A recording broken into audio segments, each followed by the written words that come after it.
Buongiorno, buongiorno, ben ritrovati. La prima edizione dei nostri telegiornali, ben ritrovati davvero a tutti voi telespettatori di Antenna 3. Sta continuando alla Camera la conferenza stampa del Presidente del Consiglio Giorgia Meloni, la conferenza stampa di fine anno, ed è una conferenza stampa nella quale ovviamente le è stato chiesto della situazione Venezuela e della liberazione dei primi italiani. Lo ricordiamo, l'imprenditore Luigi Gasperini e il giornalista e politico Biagio Pilieri, però ce ne sono molti altri detenuti nelle carceri venezuelane. Dopo l'attacco di Trump, dopo la caduta del regime di Maduro, c'è ed è cresciuta di ora in ora, di giorno in giorno, la speranza per la liberazione, ad esempio, di Alberto Trentini.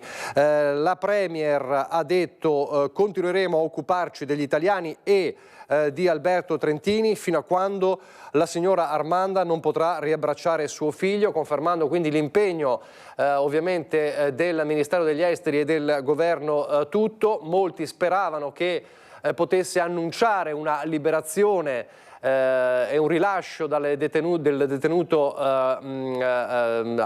Trentini, scusate, dopo oltre 400 giorni in carcere. Così non è stato, ma di ora in ora cresce questa speranza. E allora, per aggiornarci come sempre sulla situazione, filo diretto con l'ambasciatore in Venezuela, il nostro Lorenzo Maier. Allora Lorenzo, che novità ci sono? Resta ancora in carcere per il momento Trentini?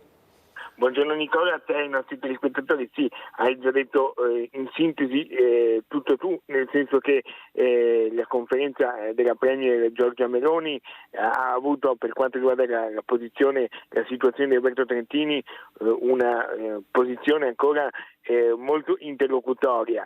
In tantissimi speravano che potesse essere dato in questa occasione l'annuncio della liberazione di Alberto, o quantomeno di passi avanti concreti.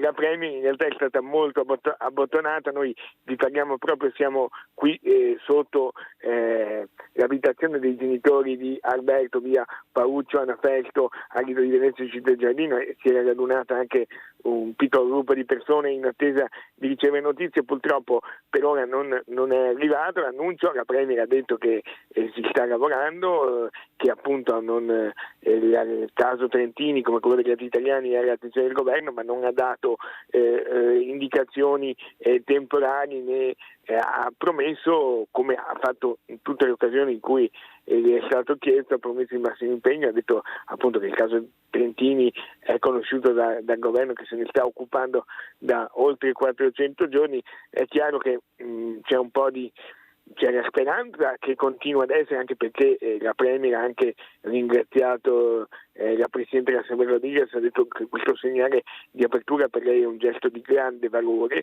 quindi sono state parole importanti, però se ci si aspettava un qualche cosa di più concreto, per ora non c'è, per cui c'è anche un po' di delusione, c'è una attesa, quindi siamo ancora in attesa, un po' come ieri sera. Va anche detto, Nicola, vorrei precisare sempre, anche per dare un'informazione di competenza, che come sapete, come sappiamo, in Venezuela c'è un anticipo rispetto all'ora italiana di 6 ore, per cui ora siamo nel cuore della notte, per cui può darsi, o quantomeno siamo all'alba intorno alle 6, per cui potrebbe anche darsi che non sia stato dato un annuncio più sostanzioso, perché le procedure poi verranno fatte nelle prossime ore, quindi non bisogna disperare, assolutamente bisogna sperare. Il parroco di Sant'Antonio ha già promesso campane a festa quando arriverà la notizia ufficiale della liberazione di Alberto, però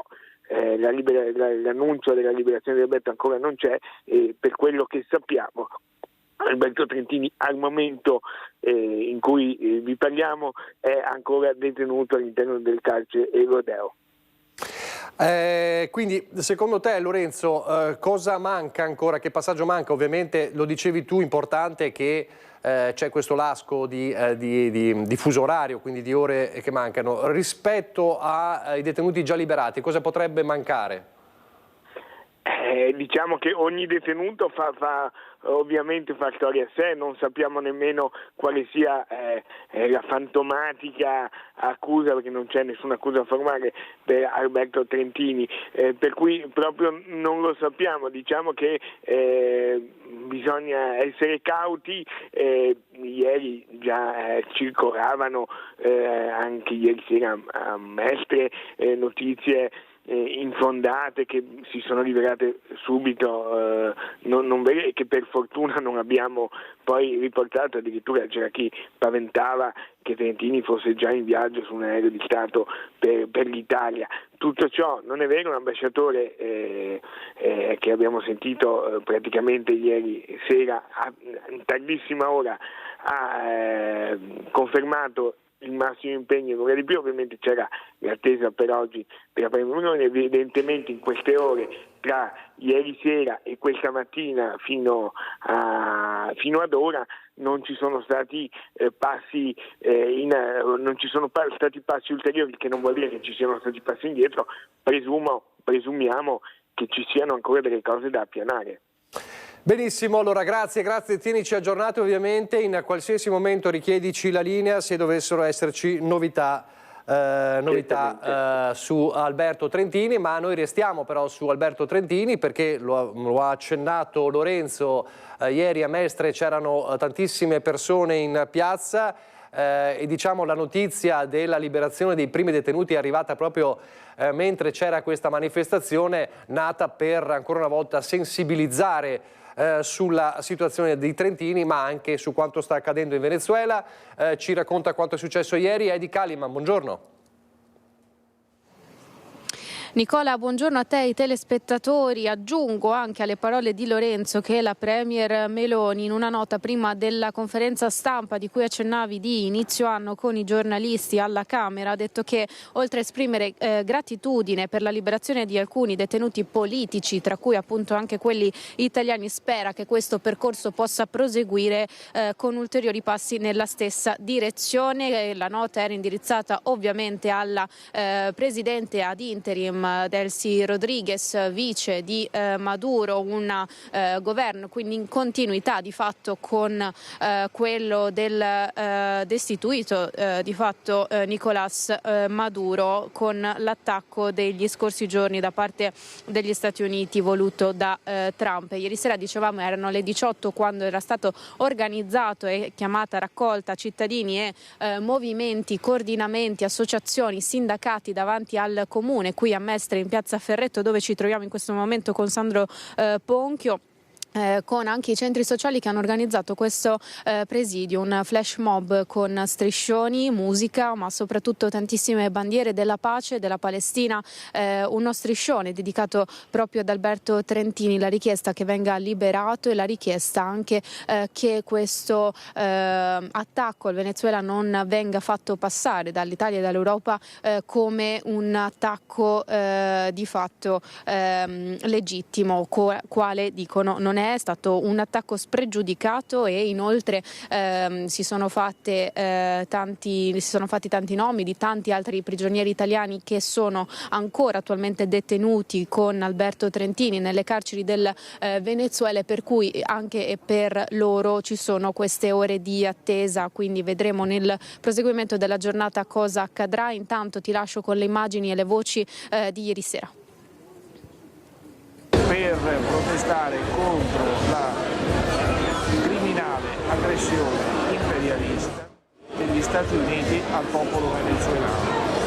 Non è un'aggressione al dittatore Maduro, è un'aggressione al popolo venezuelano che ha tutto il diritto di rivendicare la propria libertà, la propria autonomia, la propria indipendenza. Manifestiamo anche, non va dimenticato, per la libertà, per la scarcerazione di Alberto Trentini. Nella stanza tutto sospettoso, pari di questi giorni vada per la maggiore. Chiedere innanzitutto la liberazione di Alberto Trentini, detenuto giustamente da più di un anno, quindi questa è la richiesta di impegno al governo e al Venezia, siamo qui davanti che il comune deve cambiare passo, un impegno diverso, serve una liberazione immediata e poi per dire chiaramente che non ci adeghiamo alla legge delle due forze e quello che sta accadendo vuol dire prevaricare qualunque regola. Qualche problema con il servizio, ma noi andiamo avanti con la nostra prima edizione. Lasciamo Alberto Trentini, ovviamente vediamo se ci sono aggiornamenti da Lorenzo Maier. Andiamo a Rosà perché c'è il giallo dell'ingegnere che è scomparso da giorni ed è un giallo che ha dei retroscena molto inquietanti, lo stiamo seguendo perché davvero è un mistero la scomparsa del consulente che si era occupato, come ricorderete, degli autovelox irregolari. La nostra Vanessa Banzato si trova di nuovo a Rosà, allora vediamo, eccola qui, la vediamo in diretta, dietro c'è sempre il mezzo dei vigili del fuoco perché le ricerche continuano e dicevamo ci sono delle retroscene inquietanti. Quali sono? Buongiorno Vanessa. Buongiorno a te Nicola, a tutte le persone che ci stanno seguendo. Sì, come hai appena accennato tu, ancora i vigili del fuoco al lavoro. Retroscene inquietanti sono quelli legati, tra l'altro ce ne eravamo occupati, ne abbiamo parlato anche noi proprio nelle prime dirette già dopo la notizia della scomparsa dell'ingegnere Menegon, quelle legate all'auto della moglie, è andata completamente bruciata qualche tempo fa e si è subito pensato a una ritorsione legata alla sua attività. È stato consulente un po' in tutta Italia, a cominciare proprio dalla battaglia contro gli autovelox irregolari, è stato consulente anche per diverse procure, a cominciare dalla procura della Repubblica di Cosenza, tante battaglie vinte, diventando però anche una persona scomoda, come succede in questi casi, scomoda per diverse persone. Si è subito pensato all'attività che ha portato avanti soprattutto nel sud Italia. Qualcosa deve essere accaduto, qualcosa deve essere successo. Ovvio che i familiari sperano sempre in un suo allontanamento volontario, ma a inquietare ancora di più è la scoperta di qualche accesso che c'è stato nel suo computer, il tentativo di accesso al suo computer, tra l'altro computer trovato acceso nel suo studio, nella galleria d'arte che si trova proprio qui accanto. Siamo in via Garibaldi a Rosà. Un computer acceso, un telefono cellulare lasciato buttato per terra, una giacca lasciata lì, le chiavi di casa. Tutto fa supporre davvero al peggio. Come la sindaca di Rosà, Elena Mezzalira. Che sviluppi ci sono, sindaca? Cosa sa lei? Cosa può dirci lei? Allora, siamo nel pieno delle ricerche. Io so che ad oggi non si esclude nulla, quindi ieri ho parlato con la sorella, quindi con i familiari. Chiaramente non si esclude nulla, ma vogliamo ancora abbiamo ancora speranza, vogliamo avere speranza, quindi siamo comunque nelle mani delle forze dell'ordine e di professionisti che si sono attivati per appunto individuare qualche traccia, quindi poter poi indirizzare anche le ricerche in maniera più efficace. Tanti sono al lavoro e stanno lavorando e li ringraziamo per questo. Ecco, lei diceva che tra l'altro nelle prossime ore c'è un tassello in più che va a intensificare questa ricerca. Sì, chiaramente le ricerche sono coordinate in questo momento dalla prefettura, quindi credo ci sarà a breve un tavolo di coordinamento che possa appunto ulteriormente indirizzare le ricerche. Chiedo alla cittadinanza, se qualcuno ha visto qualcosa, di segnalarlo. Stiamo tranquilli e speriamo ancora di poterlo ritrovare nel più breve tempo possibile, che non sia successo nulla di male alla persona. A oggi c'è stato il coinvolgimento anche di personale volontario, a me viene in mente la protezione civile per quanto concerne proprio le ricerche dell'ingegnere Menegon? No, ad oggi, come dicevo prima, sì, ci sono delle forze volontarie preparate che stanno collaborando con i vigili del fuoco, ma siamo davvero in mano a dei professionisti, a delle persone preparate nel campo delle ricerche. Sono stati utilizzati tutti i mezzi possibili, quindi siamo fiduciosi nel loro lavoro. Tra l'altro proprio proprio anche si diceva, vigili del fuoco che stanno continuando le ricerche, c'è una roggia qua dietro che ha diversi punti particolarmente profondi, quindi davvero si prova a scandagliare il fondo, si prova di tutto. Sì, siamo comunque in un centro cittadino, quindi difficilmente, essendo passati alcuni giorni, nessuno si sarebbe accorto di nulla. Chiaro che in questo momento noi non possiamo escludere niente, le indagini sono in corso e quindi poi sta alle forze dell'ordine appunto portarle avanti e decidere. Certo, quindi un lavoro che sta continuando. Io chiederei cortesemente alla regia di mandare il servizio che è stato realizzato proprio per fare un po' il punto della situazione. Si è allontanato volontariamente o è stato ucciso? Può essere che qualcuno volesse male all'ingegnere Antonio Menegon? Proseguono senza sosta le indagini per ritrovare il 78enne scomparso, ricerche che stanno impegnando i vigili del fuoco e i carabinieri della stazione di Rosà e della compagnia di Bassano del Grappa, coordinati dal procuratore capo Lino Bruno di Vicenza. Sono intervenuti anche i mezzi del soccorso speleo subacqueo. I sommozzatori hanno scandagliato una roggia che scorre a nord del fabbricato di Menegon, in alcuni punti molto profonda. Nel frattempo un elicottero ha sorvolato l'intera zona, ma non c'è ancora nessuna traccia dell'ingegnere, professionista stimato e molto conosciuto in tutta Italia per le sue consulenze tecniche sugli autovelox e le battaglie legali contro quelli ritenuti irregolari. Sempre più elementi inquietanti fanno crescere i dubbi, e se non si trattasse di un allontanamento volontario? Di certo si è di fronte a un giallo in piena regola. L'uomo ha lasciato tutti i suoi effetti personali in ufficio, cellulare, portafoglio e le chiavi del furgone con cui si spostava. E poi c'è un precedente che non passa inosservato. Qualche mese fa qualcuno aveva dato fuoco alla sua auto parcheggiata nei pressi della sua galleria d'arte. Che il suo lavoro toccasse interessi amministrativi ed economici rilevanti è un fatto noto. In ogni caso la famiglia non si dà pace. Fino a quando non verrà ritrovato ogni pista resta aperta e naturalmente chiunque l'avesse visto è invitato a contattare le forze dell'ordine.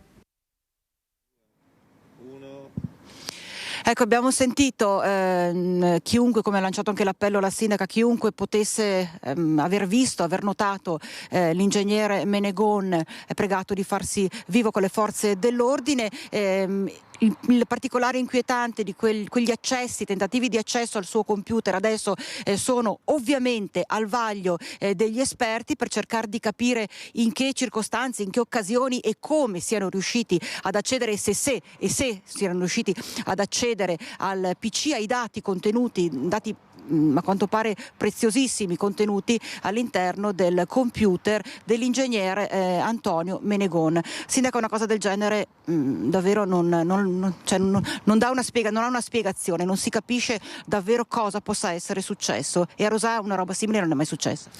No, diciamo che per il passato, ma erano altri tempi, sono successi, era un periodo forse legato ai sequestri di persone. Già il nostro paese era stato toccato da eventi di questo tipo, però erano completamente diversi, era completamente diverso il periodo e il contesto in cui era successo. Qui nulla è chiaro, e quindi chiaro che per un paese come Rosà non è piacevole appunto vivere momenti di questo tipo, vicende di questo tipo che riguardano comunque un cittadino che qui insomma per tanti anni ha lavorato e lavora. Certo, di conseguenza davvero un intero paese che è sconvolto, sotto shock per questa vicenda. Per il momento, Nicola, da Rosà è tutto, ti ricedo la linea. Grazie a Vanessa Banzato con gli aggiornamenti sul giallo dell'ingegnere svanito nel nulla. Non è un giallo, o almeno non completamente, l'omicidio di Mira, perché come sapete ieri c'è stata la notizia dell'arresto del vigile urbano che è stato arrestato con l'accusa di aver ucciso con un colpo di pistola Sergiu Tarna. È una vicenda ovviamente che sconvolge. Allora ripartiamo proprio da qui. Pare che il movente sia legato a questioni sentimentali, screzi e liti con il 25enne moldavo per motivi di donne nel movente dell'omicidio. Il killer in divisa, così è stato definito Riccardo Salvagno non ha agito da solo e c'è un complice. Allora ripartiamo dalla ricostruzione dell'arresto, ma anche di questi giorni frenetici dopo il ritrovamento del corpo. È un agente della Polizia Municipale che dopo la vicenda, non si è più recato al lavoro in servizio. È Riccardo Salvagno, classe 1985, originario di Chioggia, finora incensurato il presunto assassino di Sergio Tarna, il barman 25enne ucciso con un colpo secco di pistola alla tempia la notte tra il 30 e il 31 dicembre scorso, poco dopo le 2 del mattino. È stato ucciso questo ragazzo 25enne, è stato prelevato, quindi privato della libertà, fatto montare su un'autovettura, condotto in aperta campagna e ucciso con un solo colpo alla testa. Un solo colpo preciso alla testa, con foro di entrata, foro di uscita. I carabinieri, che in questi giorni hanno setacciato ogni centimetro della campagna in cui era stato trovato il corpo tra Mira e Malcontenta, anche attraverso l'utilizzo di droni speciali, visionando poi le immagini delle telecamere di videosorveglianza pubbliche e private e ascoltando familiari, datori di lavoro e amici, l'hanno arrestato il 6 gennaio a casa del padre. Salvagno era espatriato in Spagna dopo l'omicidio, ma poi è rientrato in Italia. Pensiamo che lui in qualche modo abbia cercato un sostegno in Spagna, ma non poteva assicurarsi una permanenza prolungata, perché una permanenza prolungata è costosa, necessita di contatti e quant'altro, quindi in qualche modo si è visto costretto a rientrare in Italia. Era stata mobilitata anche la polizia estera, ma di fatto l'intervento non è stato necessario visto il rientro autonomo del quarantenne nella notte tra il 5 e il 6 gennaio. Il padre è andato a prenderlo all'aeroporto, ma al ritorno Salvagno si è fatto lasciare nei campi a Malcontenta, poco distante dall'abitazione, e lì si sarebbe nascosto in un casolare, ma è durato poco. A un certo punto dell'indagine abbiamo ritenuto che fosse rientrato, però pensando che noi ci fossimo in qualche modo disposti intorno alla sua abitazione, si era nascosto nei campi di notte. Quella è una zona molto buia. È stato necessario fare un approfondito rastrellamento anche attraverso visori, camere termiche e quant'altro, tanto che lui poi si è visto costretto a convergere verso la sua abitazione per trovare rifugio, e lì lo abbiamo assicurato alla giustizia.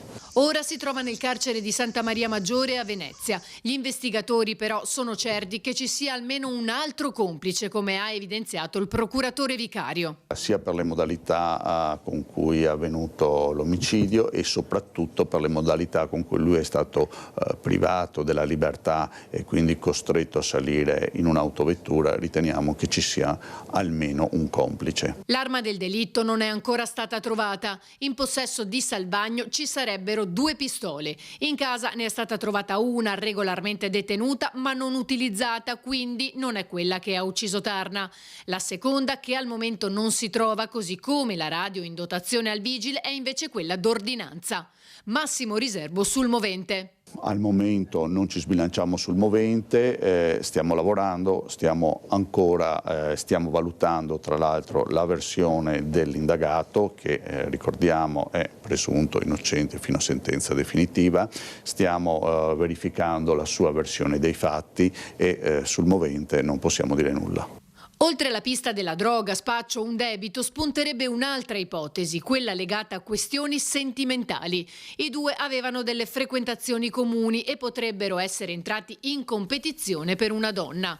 In agosto Salvagno aveva avuto un momento di fragilità, tanto da raccontare ai colleghi di aver pensato al suicidio. I punti da chiarire sono ancora tanti, bisogna ancora individuare il momento esatto, bisogna capire chi fosse l'eventuale correo, e quindi c'è ancora da lavorare. Un'indagine minuziosa e veloce, quella degli investigatori. In modo, devo dire, ineccepibile, con dei rilievi perfetti, sempre nel rispetto delle garanzie difensive, quindi con piena utilizzabilità del materiale probatorio, ma con soprattutto un puntiglio e una precisione notevole. La ricostruzione allora di quelle ore fatali dalla sera alla notte dell'omicidio, sempre nelle indagini delle forze dell'ordine. Viene emesso il 3 di gennaio un provvedimento di fermo e immediatamente dopo, il 4 di gennaio, viene emessa, che vi ricordo era una domenica, viene emessa una misura cautelare e un MAE, un mandato di arresto internazionale. Questa persona rientra poi in Italia e riusciamo ad arrestarla. La notte tra il 5 e il 6 è rientrato in Italia. Il padre lo è andato a prendere presso l'aeroporto, ma lì poi sono partite le nostre ricerche per individuare il soggetto, perché poi l'uomo si è fatto lasciare nei campi, non lontano da casa ma nei campi, e lì, per chi conosce la zona di Malcontenta, di notte si esce dal centro abitato, è completamente buio, non è semplice individuazione. Fintanto che l'uomo non si è visto costretto a rientrare presso la propria abitazione, e lì abbiamo fatto accesso e lo abbiamo assicurato alla giustizia. Tenerife, Madrid, Venezia sono le tappe di Salvagno, fuggito subito dopo aver freddato Sarna. La sera del 30 dicembre il ragazzo è stato caricato in auto fuori da un bar di Chirignago, dove era andato a fine serata. È stato caricato sotto minaccia a forza in un'autovettura. Riteniamo anche per le modalità dell'esecuzione che non ci sia una sola persona. Di lì la direzione verso Malcontenta, dove Sergio ha trovato la morte. È stata, a nostro avviso, per le modalità, un'esecuzione. Il colpo è stato sparato in modo ravvicinato e non ha avuto ovviamente scampo il povero 25enne, perché è morto sul colpo, un colpo sparato alla tempia. Tra le 2 e le 3 di notte. Il corpo sarà ritrovato il giorno dopo da un passante. Ora si cercano il complice e l'arma del delitto. Ha parlato nell'interrogatorio di garanzia Riccardo Salvagno, ha detto che quell'incontro non aveva l'obiettivo di uccidere Sergiu Tarna. Nelle indagini stanno emergendo messaggi di minacce da giorni. Il suo difensore non esclude che il suo assistito possa avere fragilità psichiche, ha detto che è molto scosso. Le sue parole raccolte ieri al nostro microfono. Lo ha incontrato, che cosa le ha detto? Io l'ho incontrato ieri in occasione dell'interrogatorio di garanzia che si è celebrato in carcere a Venezia. Abbiamo parlato, io non lo conoscevo prima, quindi abbiamo avuto modo così di conoscerci e di affrontare un po' le prime fasi del procedimento. Più che altro gli ho spiegato un po' quelle che sono le sequenze che caratterizzeranno questi primi giorni. Ecco, è stato collaborativo, ha risposto alle domande? Allora ha deciso di sottoporsi all'interrogatorio, quindi ha risposto alle domande delle parti, sia del giudice che il pubblico ministero, rappresenta il dottor Del Turco per la Procura di Venezia, che alle mie. Una cosa che le ha detto Riccardo? L'unica cosa che posso dire, perché ovviamente è stata un'indicazione che è emersa nel corso dell'interrogatorio, che la finalità di questo incontro non era ovviamente quella di cagionare la morte di alcuno. Come lo ha trovato? L'ho trovato scosso, ovviamente ci vorranno dei giorni perché capisca un po' cosa è successo, si stanno esplorando varie situazioni che afferiscono alle sue condizioni soggettive, alle sue fragilità. Sembra che manchi la sua arma di ordinanza e la radio. È stato detto, si sa qualcosa di dove lui possa averla messa? Ecco, su questo preferisco non rispondere. L'unica, anche perché c'è un'indagine in corso ed è giusto tutelare l'attività che la Procura e i Carabinieri del nucleo provinciale stanno espletando. L'unica cosa che posso dire è che quando lui è stato arrestato ovviamente non aveva con sé nessun'arma da fuoco. Sul movente si parla di droga, si parla di una donna. Lei si è fatto un'idea di cosa può essere accaduto? Posso solo dire che alcune cose che ho letto sulla stampa non corrispondono a ciò che emerge al momento agli atti di indagine. Ci sono dei complici comunque? Non lo so, valuterà il pubblico ministero. Evidentemente ci sono degli elementi oggettivi, documentali, che sono stati valorizzati, che possono deporre per il fatto che il signor Salvagno non fosse da solo. Un'ultima cosa, lui ora si trova in carcere, chiederà qualcosa di differente rispetto al carcere? Per il momento penso di escludere un ricorso al Tribunale del riesame. Un uomo dalle 2 vite, il ritratto allora di Riccardo Salvagno nel prossimo servizio.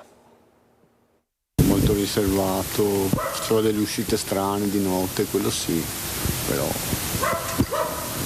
Strane in che senso? Perché sono le 2:30 di notte con l'auto, cioè, non so, è strano in effetti. Così il vicino di casa descrive Riccardo Salvagno, il 40enne dalla doppia identità, agente della polizia locale di Venezia e killer di Malcontenta di Mira, secondo gli inquirenti. Preoccupante, insomma, che è vicino all'assassino. Originario di Chioggia, attualmente in forza come vigile urbano al comando lagunare, in servizio anche a Mestre e zone limitrofe, era stato 3 anni in servizio alla polizia municipale di Padova e prima in quella di Vicenza. In passato aveva lavorato anche per una società privata di vigilanza e nel 2024 si era candidato nel Consiglio Comunale di Spinea con l'UDC, un profilo discreto lontano dai riflettori che nel quotidiano non attirava l'attenzione, dice sempre il vicino di casa. Sembrava gente normale, insomma. A inizio gennaio, 2 giorni dopo, l'assassino e i carabinieri con una scusa si erano presentati a casa di quest'altro vicino di casa al quale avevano chiesto di fornire i filmati del suo impianto di videosorveglianza. È venuto il secondo giorno i carabinieri qua, ha detto che è stato un furto, qualcosa, anche non ha detto la verità, capito com'è. E cercavano che cosa? Le vostre telecamere hanno chiesto? Sì, abbiamo telecamere, io non ce l'ho telecamere, capito com'è. Il vigile killer si era trasferito presso la casa del padre con cui viveva da diversi anni, qui al civico 43 di via Moranzani, dove adesso sono presenti soltanto alcuni dei suoi molossi, uno all'esterno a guardia del giardino, le macchine e la moto e una barca parcheggiate all'interno della casa. Abitazione che si trova a meno di 200 metri in linea d'aria dal casolare abbandonato dove il killer si era nascosto dopo l'omicidio, di là dal Naviglio Brenta. Però non conosciamo né la vittima né chi l'ha colpito. Il killer è un vigile urbano? Abbiamo sentito, sì. Cosa ne pensate? Che fa paura tutto questo, questa realtà così vicino a noi. Ne ho sentito e non conosco questo, non voglio dire robe che non lo so. Sgomento e omertà, e questo è lo stato d'animo palpabile nei 2 locali frequentati dall'assassino. È una cosa grave che è successa e quindi così lascia un po' perplessi. È un killer? Non lo so io, sono cinese, Avade sono cinese, non lo so. Lascia un po' amareggiati insomma su questa cosa. Confortante sapere che il killer sia stato assicurato alla giustizia, così la voce comune in paese. L'abbiamo preso subito, anche questo confortante. Dall'omicidio di Mira, con ancora molti retroscena da definire, al femminicidio di Cortina, con un 52enne che si è costituito dai carabinieri dopo aver accoltellato l'ex moglie. In collegamento per noi da Belluno, davanti all'ospedale, c'è Tiziana Bolognani con Stefano Bozzi. Buongiorno Tiziana. Sì, buongiorno Nicola. Allora, Narita De Zordo, 51 anni, ricoverata nel reparto di chirurgia del San Martino di Belluno, vi è entrata ieri con ferite di media gravità, un codice di ingresso 2, è stata trasportata dall'elicottero del SUEM, presentava ferite d'arma da taglio al torace e alle mani, tutte superficiali eccetto una, quella che di fatto aveva preoccupato ma che poi gli accertamenti hanno confermato si tratta di una ferita certo profonda da curare. Chi l'ha ferita è l'ex marito Andrea Curtolo di 52 anni. Dopo una lite domestica l'uomo ha preso un coltello dalla cucina e si è scagliato contro la donna.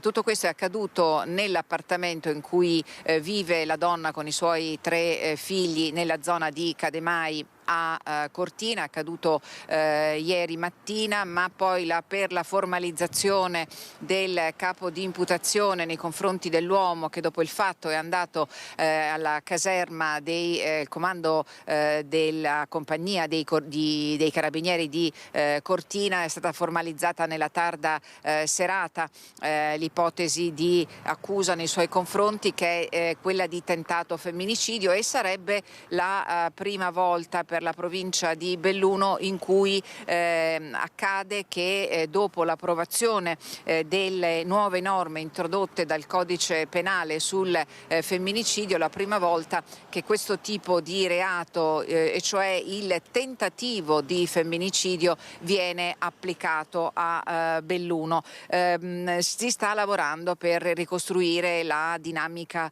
dei fatti. I carabinieri della compagnia, assieme ai colleghi del reparto operativo, stanno raccogliendo e hanno raccolto tutti gli elementi che torneranno evidentemente utili alle indagini. Hanno fatto i rilievi nell'abitazione, e quel che si sa è che probabilmente la lite potrebbe essere sfociata per ragioni di natura patrimoniale e economica. Infatti la coppia si stava separando, insieme gestiscono o gestivano un'azienda di trasporti e di taxi noleggio con conducente proprio a Cortina, e sarebbe proprio la ripartizione delle quote di questa società che potrebbe avere originato questa discussione che poi è degenerata. La Procura certamente sta lavorando con attenzione a questo caso. Si ripropone evidentemente di nuovo l'attenzione sul tema della violenza di genere e per l'appunto rispetto anche alle nuove norme che sono entrate in vigore davvero poche settimane fa. Tutti gli aggiornamenti su questo caso nei telegiornali questa sera. Da Belluno per ora è tutto, a voi. Grazie a Tiziana Bolognani. Da Belluno a Vicenza, dove si è aperto oggi davanti alla Corte d'Assise il processo a Paola Pettinà, la badante accusata di 2 omicidi e 7 avvelenamenti di anziani assistiti. Per noi in tribunale questa mattina Daniele Garbini e Simone Squarcina. Si è appena conclusa l'udienza alla Corte d'Assise nell'aula C del Tribunale di Vicenza. Paola Pettinà, la badante accusata di aver ucciso 2 anziani e avvelenati altri 7. Un'udienza interlocutoria dove è stato fissato un calendario. La prossima è fissata il 26 gennaio prossimo. Con i periti sarà necessario proprio ricostruire il fatto di casualità tra l'avvelenamento delle persone coinvolte. Qui in aula erano presenti familiari di alcuni parenti. La prossima udienza è rinviata al 26 gennaio prossimo. Ma ricostruiamo la vicenda con il servizio. 2 donne uccise, Imelda Stevan e Alessandra Balestra, e 7 tentativi di avvelenamento, una lunga scia di sospetti che questa mattina approda in aula davanti alla Corte d'Assise di Vicenza. Inizia il processo a Paola Pettinà, 47 anni, badante di Sandrigo, detenuta nel carcere di Montorio Veronese e accusata di duplice omicidio volontario e tentato omicidio. Rischia l'ergastolo. Secondo l'accusa, tra il 2022 e il 2024 avrebbe somministrato dosi eccessive di farmaci, soprattutto benzodiazepine, agli anziani che assisteva, provocando in 2 casi la morte e in altri gravi intossicazioni. Un'inchiesta complessa, costruita su perizie tossicologiche, cartelle cliniche, testimonianze dei medici, di familiari e colleghi. Per la Procura della Repubblica non si tratta di errori o leggerezze, ma di un disegno criminoso preciso, continuato, con un nesso diretto tra la somministrazione dei farmaci e le conseguenze mortali. La difesa dell'avvocato Roberto Busa respinge le accuse e parla di scambi di bicchieri, di farmaci prescritti e di nessuna volontà di far del male. Sarà la giuria popolare, a cominciare da oggi, a stabilire se dietro quelle morti e quei malori ci fosse una mano consapevole. Un caso che scuote le famiglie, il mondo dell'assistenza, e riapre una ferita profonda, quella della fiducia affidata a chi entra nelle case per prendersi cura dei più fragili.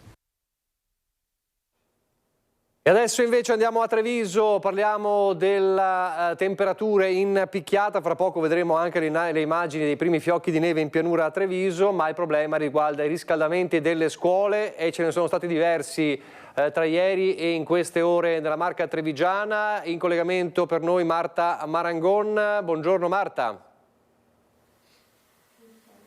Sì, buongiorno Nicola, a te e ai telespettatori che ci stanno seguendo da casa. Sì, una situazione difficile, quella che stanno vivendo diverse scuole superiori della provincia di Treviso, una situazione difficile determinata da tutta una serie di fattori, le temperature che si sono notevolmente abbassate negli ultimi giorni, la prolungata chiusura degli edifici scolastici per le vacanze natalizie ed anche alcuni guasti agli impianti di riscaldamento. Fatto sta che sono circa una decina le scuole che in questi giorni sono alle prese con temperature gelide nelle aule. Alcune hanno dovuto sospendere le lezioni con i ragazzi che sono stati rimandati a casa, altre si stanno attrezzando con stufette, giacconi e berretti per poter garantire la continuità scolastica dei ragazzi. Qui siamo nella sede della provincia di Treviso al Sant'Artemio, che ha la competenza appunto degli istituti superiori. Il dottor Carlo Rappicavoli, direttore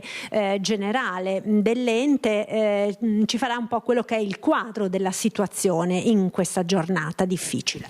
Sì, una giornata difficile. Faccio una premessa, perché la provincia gestisce oltre 110 edifici scolastici per 40.000 studenti e quindi già questi numeri ci danno la complessità della situazione. Si sono verificate una serie di fattori concomitanti legati al periodo di chiusura prolungata per le vacanze natalizie e l'abbassamento repentino delle temperature, che ha causato una serie di problemi in alcuni edifici, sia a Treviso, al Da Vinci, al Luzzatti, oppure a Valdobbiadene, al Verdi o al Sansovino di Oderzo. Allora, la provincia ha affidato da tempo, da anni, il servizio complessivo di gestione degli impianti a Unedit. Abbiamo attivato tutte le procedure amministrative possibili e le contestazioni, però quello che a noi interessa è che venga ripristinato il servizio al più presto e contiamo lunedì di riportare la situazione alla normalità. Se così non sarà nostro impegno avvisare per tempo le famiglie, cui mi sento doverosamente di chiedere scusa agli studenti, agli insegnanti, ai dirigenti scolastici, alle famiglie per quello che è accaduto. È una situazione per cui chiediamo comprensione, ma ci siamo attivati tempestivamente perché tutti i problemi vengano risolti. Ecco, di certo ovviamente con le temperature di questi giorni non è facile stare tante ore seduti in classe se le temperature scendono sotto una certa soglia. Diverse scuole ci hanno detto questa mattina, i vari dirigenti che abbiamo contattato al telefono, hanno temperature basse intorno ai 17 gradi, ma non tali da dover rimandare i ragazzi a casa, per cui ci si sta appunto, come dicevamo, attrezzando con dei mezzi alternativi per assicurare un po' di tepore nelle classi. Qui con noi abbiamo anche Marina Coghetto, che è la direttrice del settore edilizia della provincia. Le situazioni più critiche che le stanno arrivando in queste ore, finché eravamo qui Nicola in attesa di collegarci, il telefono della dottoressa squillava in continuazione con segnalazioni e richieste di intervento da parte dei dirigenti. Sì, ecco, buongiorno. Allora, mi preme innanzitutto dire che, come diceva il direttore, questo abbassamento delle temperature repentino ha provocato in sostanza dei blocchi degli impianti e delle criticità nei tubi proprio dei circuiti di riscaldamento. Queste criticità sono state segnalate prontamente dai dirigenti scolastici, che in questa sede ringrazio e con i quali siamo in stretto contatto e monitoriamo assieme la situazione. E sostanzialmente hanno provocato quindi ovviamente la mancanza di riscaldamento o comunque una riduzione. Questa situazione è stata presa in carico tempestivamente già dall'inizio dell'accensione con la ripresa delle scuole e si sta valutando in alcuni casi di procedere con dei bypass provvisori piuttosto che con dei sistemi integrativi di riscaldamento temporanei.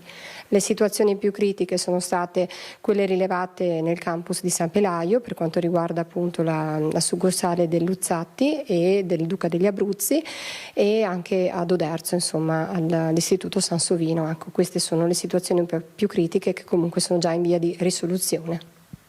Ecco, questa dunque al momento è la situazione da Treviso. Restituisco la linea allo studio. Grazie a Marta Marangona. Allora, lo dicevamo, vediamo i fiocchi che sono caduti un po' a macchia di leopardo nella Marca trevigiana questa mattina, da Treviso a Mogliano Veneto, a Quinto, a Preganzioli, insomma una spruzzata di neve durata poco, era attesa, ma si sapeva che non sarebbe durata a lungo, ma certo fa sempre un po' effetto vedere la neve che scende anche in pianura. Ripartiremo dopo la pubblicità con un tema legato al freddo, perché parliamo dei dati davvero drammatici sui morti senza dimora in Italia. Il Veneto è terzo per numero di vittime nel 2025 e proprio la Marca trevigiana conta il maggior numero di vittime in Veneto nell'anno appena terminato. Subito dopo la pubblicità.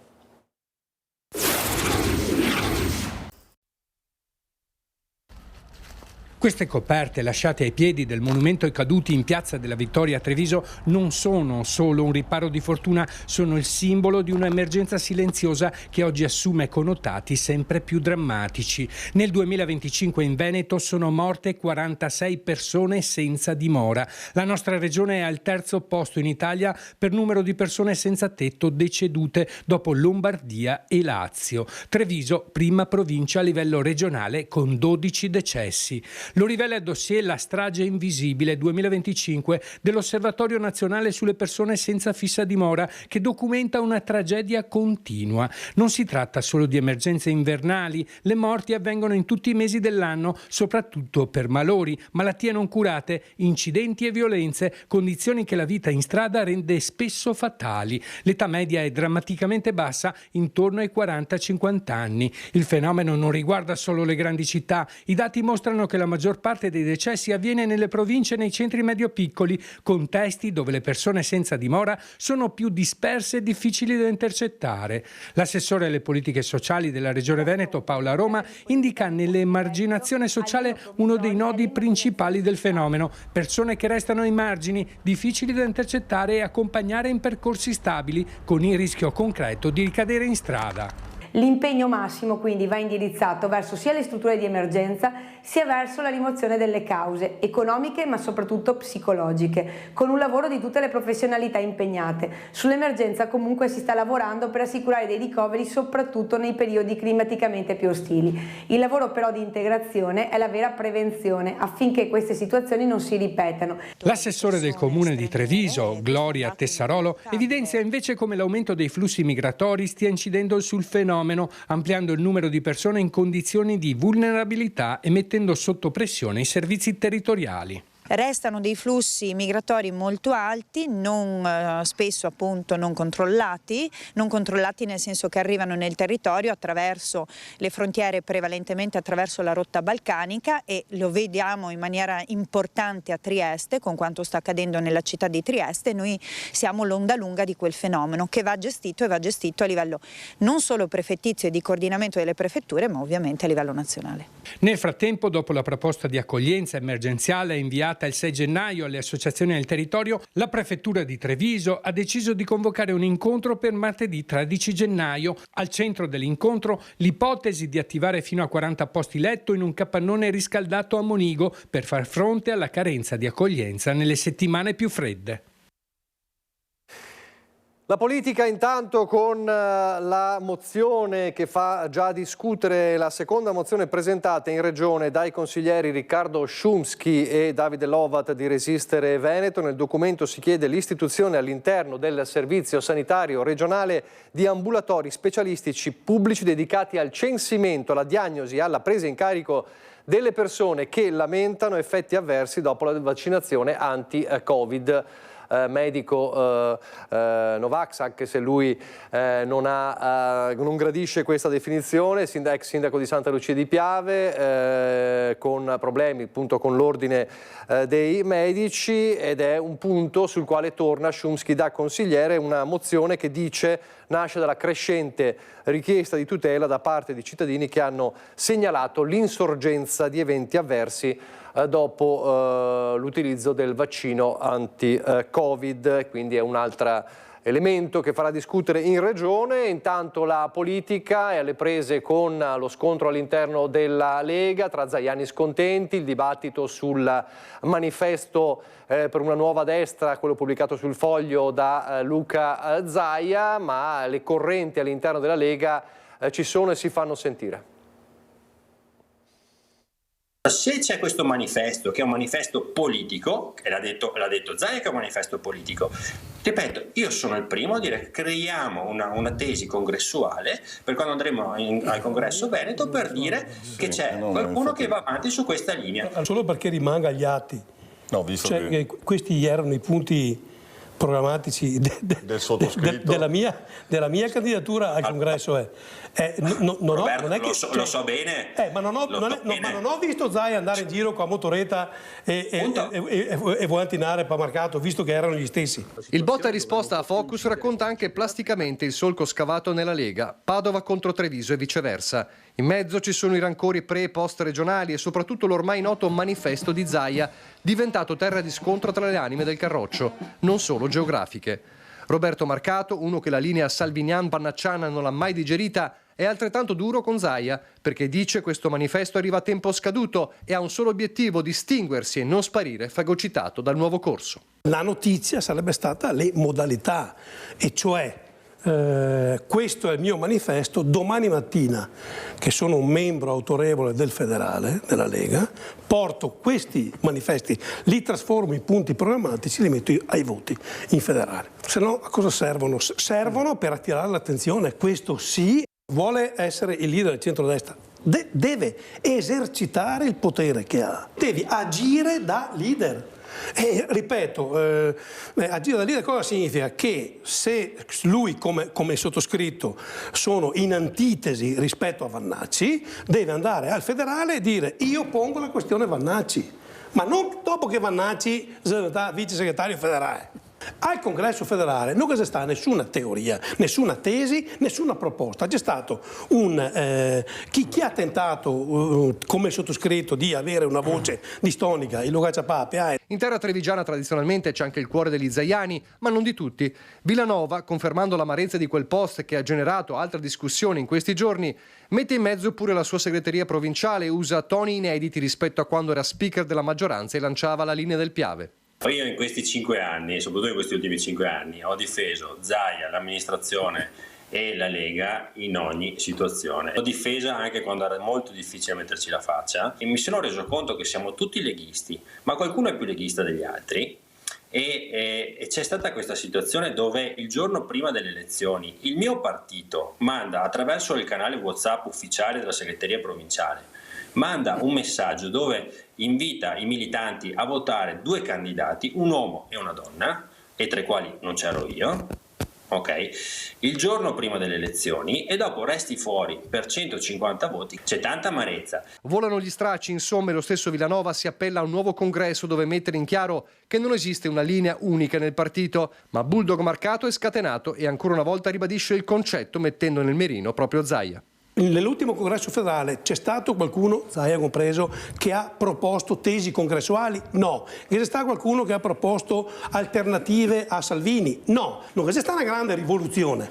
E Salvini può dire tranquillamente a tutti, muti, perché io sono stato eletto per acclamazione. E ha ragione lui, perché chi avrebbe potuto dire qualcosa non l'ha detto. E questo è lo scontro all'interno della Lega. Adesso noi ci fermiamo per un'altra brevissima pausa pubblicitaria, perché fra poco torniamo a parlare di ambiente, torniamo a parlare del futuro, del nostro futuro. Lo facciamo come sempre con Ecovisioni e con Andrea Ferrazzi, un importante ospite con noi, e chiaramente partiremo dal Venezuela, perché i retroscena ovviamente riguardano molto gli affari economici legati all'energia. A fra pochissimo.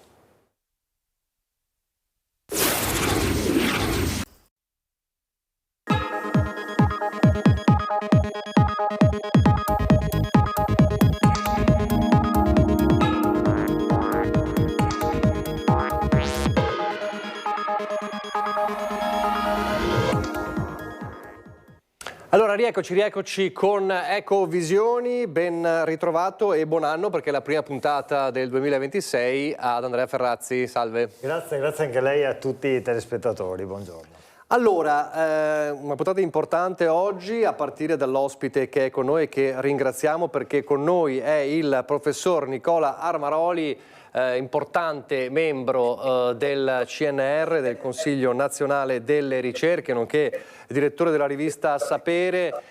Grazie per essere con noi, buongiorno. Buongiorno a voi.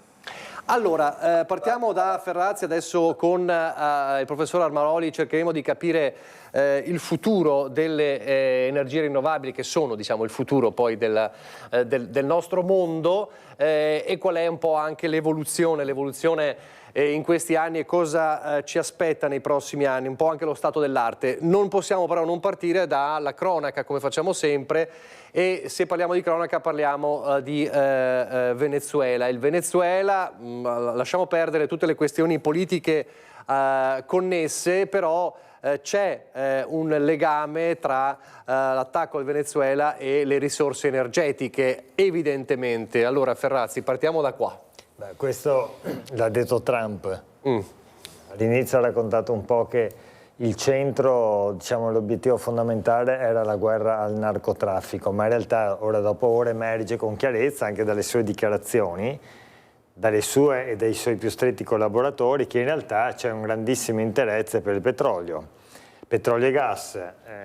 Venezuela ha le più grandi riserve di petrolio, peraltro ampiamente inutilizzate al mondo, potrebbe diventare appunto il primo produttore e sappiamo peraltro quanto l'amministrazione Trump abbia spinto per bloccare le rinnovabili e continuare sull'utilizzo del petrolio e del gas.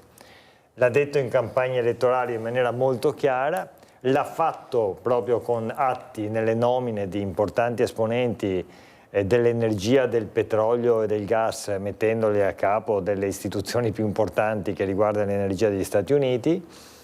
L'ha fatto attraverso una spinta e un utilizzo, diciamo, del suo potere politico e quindi nelle questioni geopolitiche nei confronti di tutti i paesi, di tutti i continenti. L'accordo che ha stretto con la von der Leyen pochi mesi fa nella sua tenuta in Scozia di acquisto da parte dell'Unione Europea di 750 miliardi di dollari di gas e di petrolio nei confronti appunto da parte dell'Unione Europea nei confronti degli Stati Uniti racconta esattamente questo, quindi è un cerchio che si chiude. Naturalmente quando spinge alla grande per il petrolio spinge alla grande anche per il controllo del petrolio.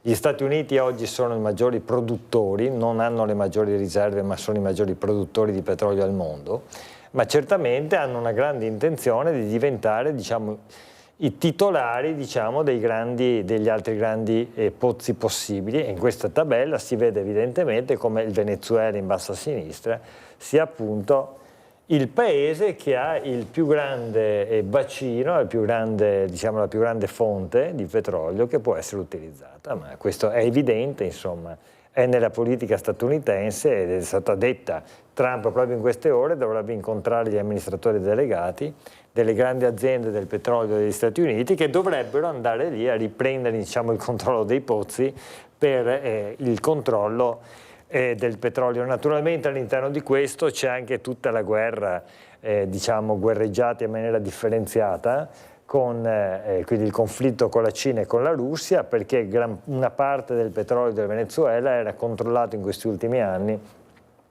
direttamente dal governo venezuelano con stretti accordi con la Cina e con la Russia.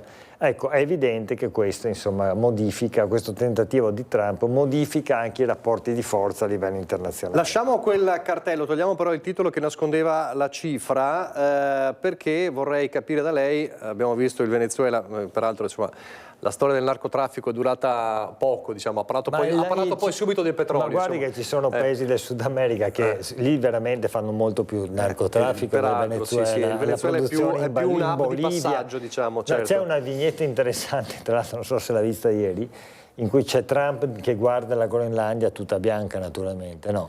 E dice, caspita, ma questa è tutta cocaina, qui c'è un grande narcotraffico, ecco, esatto, sì. È una vignetta, sì, sorriso amaro. Peraltro voglio rivendicare il fatto che di Groenlandia e di terre rare siamo stati tra i primi a parlare in tempi non sospetti. Allora, quali sono i paesi che dipendono maggiormente dalle importazioni energetiche?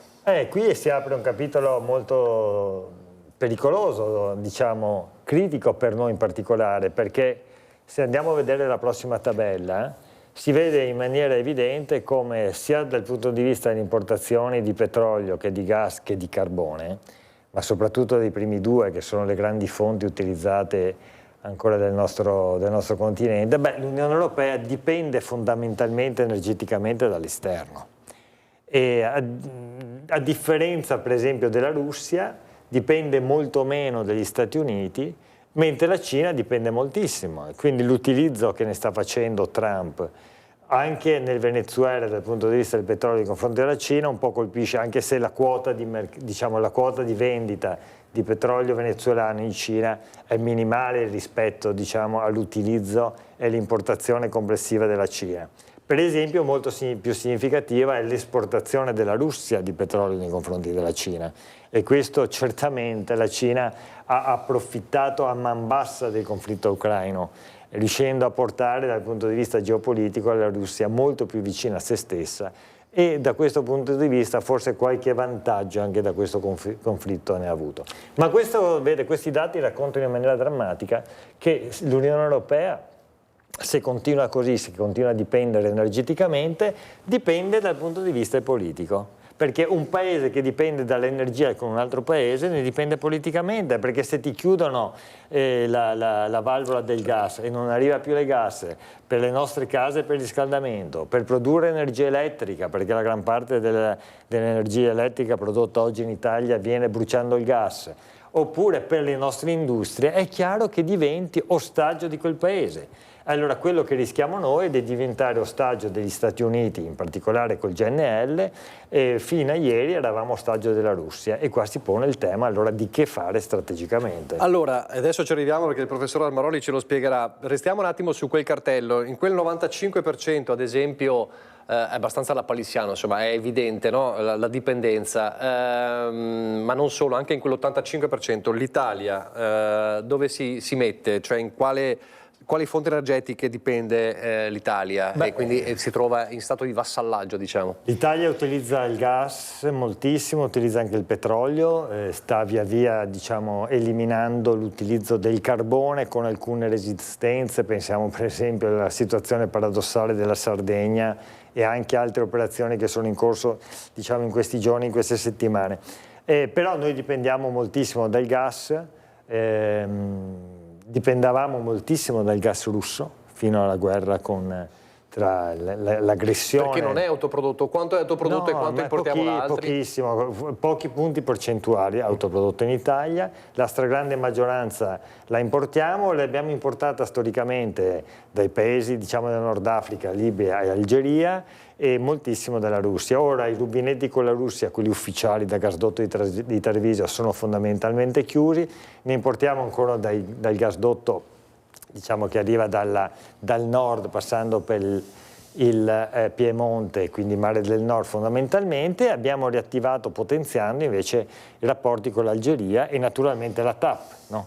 l'Azerbaigian. Ma quello che è significativo, noi abbiamo incrementato moltissimo l'arrivo del GNL, cioè il gas naturale liquefatto, quello che arriva con le navi. E il primo importatore per noi di GNL sono gli Stati Uniti, ed è un gas che costa moltissimo, è un gas che naturalmente poi ha bisogno di un sacco di investimenti in infrastrutture di svariato tipo, e quindi c'è un problema di fondo, perché vede, il gas, come accennavo prima, non serve solamente per gli usi civili, il riscaldamento delle nostre case, ma serve anche per l'energia elettrica, perché appunto lo produciamo in gran parte, produciamo l'energia elettrica in gran parte bruciando il gas, ma poi serve per le nostre industrie.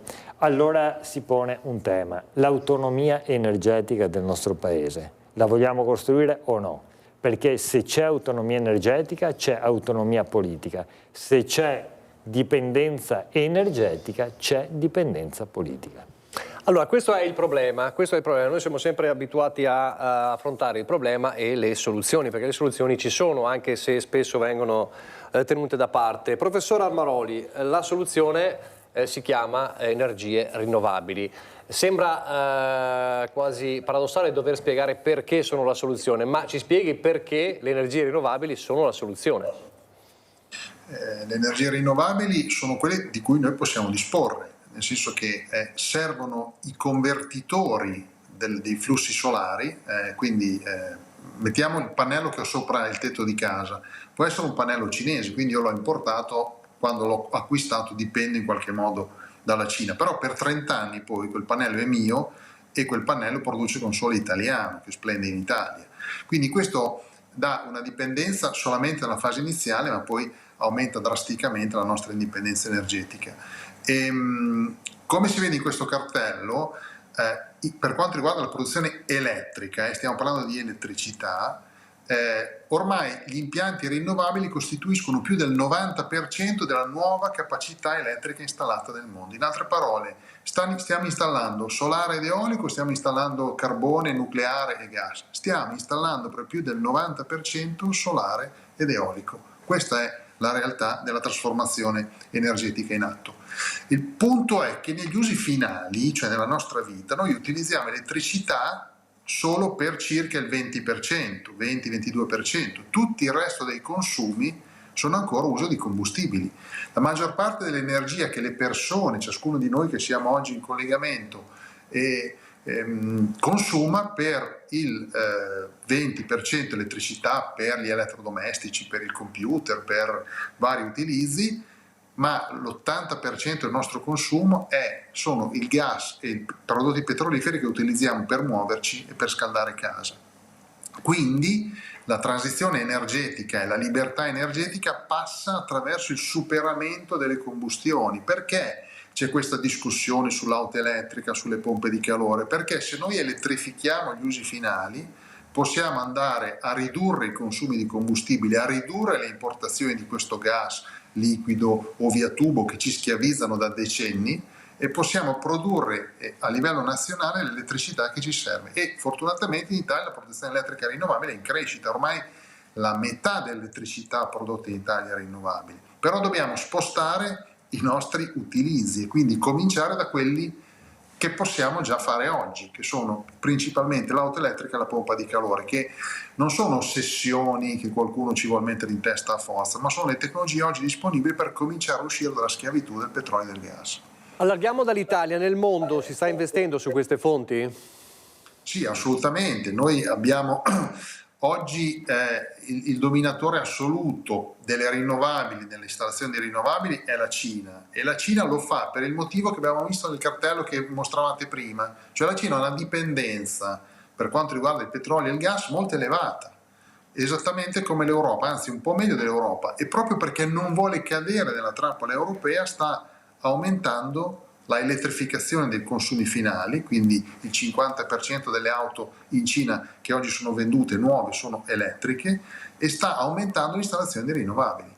Oggi le rinnovabili, grazie soprattutto alla Cina, ma non solo, il cartello che è comparso adesso con quelle barre gialle, ci dicono che il sole e il vento alla fine del 2024, i dati del 25 non sono ancora disponibili, è ancora troppo presto, comunque producevano l'equivalente di oltre 800 centrali nucleari o a carbone. Questo il sole e il vento, il fotovoltaico e l'eolico. Nessuno, vi posso garantire, poteva immaginare numeri del genere anche solo 10 anni fa. Quindi la rivoluzione della rinnovabile è in atto. Perché? Perché sono le tecnologie che costano meno e che si installano più velocemente. Quindi noi facciamo un gran parlare di altre cose, carbone, nucleare, eccetera, ma in realtà quello che si sta facendo nel mondo sono le rinnovabili. Questo accade in tutti i paesi, in tutti i continenti, anche in Europa. La produzione elettrica da rinnovabili e soprattutto da sole e da vento nel 2024 è stata per il 28% appunto sole e vento e il 23% nucleare. Quindi ormai le rinnovabili hanno superato tutte le tecnologie tradizionali. Il punto adesso è spostare i consumi verso l'elettrificazione. Questo è non solo l'investimento, chiaro, quindi non solo l'investimento ma anche il consumo, deve essere un trend anche culturale questo ovviamente, no? Andiamo nello specifico dell'eolico, perché abbiamo visto sole e vento come dice lei. Partiamo dal vento. Nell'eolico chi investe? Investe moltissimo naturalmente la Cina. Avevamo preparato un cartello che faceva vedere un po' di dati. Eccolo dove qua. Si vede che però rispetto al consumo elettrico nazionale i grandi produttori di eolico sono in Europa, cioè la Danimarca, come si vede in quel cartello, produce quasi il 60% dell'elettricità dall'eolico. La Gran Bretagna e la Germania sono attorno al 30%, stiamo parlando di grandi paesi industriali, quindi le rinnovabili funzionano anche nei paesi industriali. L'Italia ha meno risorse eoliche di terra, avrebbe un po' più risorse da sfruttare di mare, siamo in fin dei conti una penisola, siamo all'8,5%. La Cina, nonostante la grandissima installazione, siamo un paese enorme con 1,5 miliardi di popolazione, il vento è importante e arriva circa al 10%, quindi percentualmente sono comunque meno dell'Europa. Quindi il continente dove si investe di più nell'eolico rispetto alle esigenze è proprio l'Europa. Dal vento al sole vediamo anche chi investe nel solare con il prossimo cartello, così entriamo nello specifico anche su questo, vediamo se i dati collimano con l'eolico. Sì, il grande investitore in termini quantitativi è la Cina, che ha la più grande installazione mondiale di fotovoltaico, però anche in questo caso l'Europa ha delle posizioni molto importanti. Il fotovoltaico in Spagna copre più del 20%, in Germania, che fa un po' sorridere, copre più che in Italia, 15% contro 14%, e vedete anche altri paesi in tutto il mondo stanno avanzando, Brasile e Giappone sono al 10%. Il paese che ha più produzione elettrica da solare, lo voglio sottolineare questo, è la Namibia, che è una nazione africana. Questo ci fa vedere, come ci faceva vedere anche l'eolico di prima, che queste tecnologie funzionano dappertutto, cioè vengono installate ovunque, in tutti i continenti, ci sono nazioni che hanno cavalcato questa rivoluzione. La nazione che più produce da solare in Europa non è particolarmente soleggiata ed è l'Ungheria, che copre un quarto dei propri fabbisogni con il fotovoltaico. Quindi diciamo c'è un panorama variegato dove tutti investono e tutti stanno correndo verso questa che è la vera indipendenza energetica. E questa è la situazione dell'Italia con la produzione di energia elettrica negli ultimi 40 anni. Cosa ci dice di questa situazione che vediamo del prossimo cartello? Vede, la situazione tutto sommato in Italia è positiva perché, come dicevo prima, abbiamo circa metà della produzione elettrica già da rinnovabili, dove l'idroelettrico pesa circa per il 20% e solare ed eolico ormai insieme fanno più dell'idroelettrico. Il problema è che in Italia, come si vede in quel cartello, l'eolico è bloccato da anni. Producevamo 20 terawattora nel 2019 e ne abbiamo fatti 22 nel 2024. Non va bene, bisogna aumentare la quota di produzione eolica.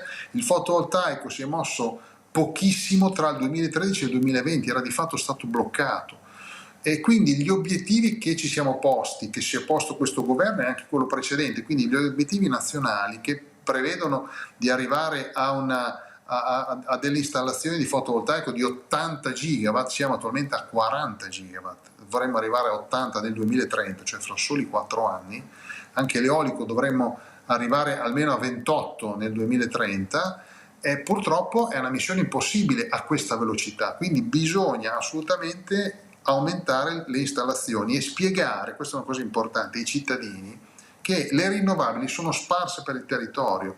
Cioè una volta l'elettricità del Veneto veniva fornita dalle grandi centrali di Venezia, dalle grandi centrali che si trovavano nella pianura padana comunque. Quindi era un problema che, come dire, la produzione interessava poche persone. Oggi le rinnovabili sono diffuse sul territorio, abbiamo il fotovoltaico sui tetti, abbiamo il fotovoltaico a terra, abbiamo le pale eoliche in mare. Bisogna spiegare ai cittadini che se vogliamo avere l'indipendenza energetica e un minore impatto ambientale, perché questo vuol dire abbattere le emissioni e migliorare la situazione climatica del nostro pianeta, dobbiamo accettare la presenza di questi impianti di produzione che sono assolutamente integrabili col territorio. L'eolico in Nord Europa è ovunque, io ci vado spesso per lavoro e questa devastazione ambientale delle pale eoliche di cui si parla se ne parla solo in Italia onestamente. All'estero questo problema è molto meno sentito perché dove ci sono pale eoliche l'attività agricola continua normalmente. Allora, fra poco arriviamo all'altro capitolo, perché poi c'è chi propone, no, ancora il nucleare. Ci arriviamo fra poco. È una questione prima di tutto anche culturale, perché gli investimenti ci sono, potrebbero essere molto meglio anche in Italia, abbiamo visto, però è poi sul consumo, no? Sull'utilizzo. Bisogna mettersi d'accordo, perché nel nostro paese non si vuole il nucleare, adesso affronteremo anche questo, non si vuole il carbone, non si vuole il petrolio, non si vuole il gas, però l'energia serve, e l'energia servirà sempre di più. E allora è di ogni evidenza che il nostro paese deve investire sulle energie rinnovabili. E per energie rinnovabili, per avere le energie rinnovabili, deve avere gli impianti delle rinnovabili. E quante volte abbiamo parlato in questa trasmissione, no? La modifica della Costituzione, dell'articolo 9, la difesa dell'ambiente, della biodiversità, degli ecosistemi, le future generazioni. E c'è bisogno di farle queste cose. E ci sono degli interessi economici che si oppongono, perché è di ogni evidenza che da questa transizione alcuni ci perdono, alcune aziende che lavorano storicamente sul petrolio e sul gas ci perdono, almeno nel breve e medio periodo, però questa transizione la devi fare, e la verità è che se tu non guidi i processi della transizione li subisci, ma se li subisci sei finito, perché i grandi processi di trasformazione industriali, anche dal punto di vista energetico, sono in corso, come dice Armaroli, oggi, come ci sta dimostrando con i dati. La transizione energetica non è un'ideologia, è un dato di fatto. La Cina sta investendo in questo e investirà sempre di più, come investirà sempre di più anche sull'automotive elettrico e via dicendo. Allora noi, se immaginiamo di difendere il nostro paese con il cosiddetto business as usual, non abbiamo capito nulla, perché creeremo quella che si chiama desertificazione industriale. Creare posti di lavoro, crescita e competitività vuol dire guidare i processi della trasformazione. E i processi della trasformazione vanno a livello globale nei due grandi vettori, che sono la transizione ecologica e la transizione digitale. Il dramma è che nel nostro paese, nell'Europa, è un partner significativo all'interno di questa doppia sfida, e rischiamo di diventare davvero il vaso di coccio tra i due vasi, diciamo, di titanio, per usare un termine un po' più contemporaneo, che sono la Cina da una parte e gli Stati Uniti dall'altra. Allora è qui che dobbiamo investire. Riguarda quindi la transizione energetica di cui stiamo parlando, riguarda certamente la lotta al cambiamento climatico, i cui costi sono spaventosi anche dal punto di vista sociale e economico. Riguarda la competitività, riguarda i posti di lavoro, riguarda transizioni che vanno nell'interesse della nazione. Su questo dobbiamo però metterci d'accordo con noi stessi. Il fatto che non riusciamo a fare energia rinnovabile, gli impianti in questo paese, è drammatico. Abbiamo delle leggi regionali che si sovrappongono costantemente a quelle nazionali, un arlecchino legislativo, corsi e ricorsi nei vari tribunali che hanno bloccato di fatto tutta la, diciamo, la definizione delle aree, no, idonee all'interno delle quali si possono fare gli impianti. Abbiamo bloccato tutto quello che si chiama il permitting, rallentando i processi autorizzativi. L'Italia deve decidere: vogliamo essere autonomi, sicuri, forti, allora dobbiamo andare nelle rinnovabili. Vogliamo continuare ad essere, come dire, vassallo di potenze straniere, continuiamo pure con il petrolio e con il gas, come stiamo rischiando di fare. E poi c'è la politica anche attuale. A ottobre scorso i giornali ci informavano che il governo Meloni è pronto ad approvare la legge delega sul nucleare con investimenti di 60 milioni in 3 anni. Allora, professor Armaroli, è il nucleare la soluzione? È passabile come soluzione? Abbiamo visto adesso l'importanza e quanto stanno investendo gli altri paesi sulle rinnovabili. C'è questo convitato di pietra che ogni tanto appare, che è il nucleare. Qua abbiamo alcune tabelle in sequenza che vedremo. Allora, nucleare. Il nucleare è un argomento che gli italiani appassiona, ogni tanto ritorna di moda e poi dopo decade.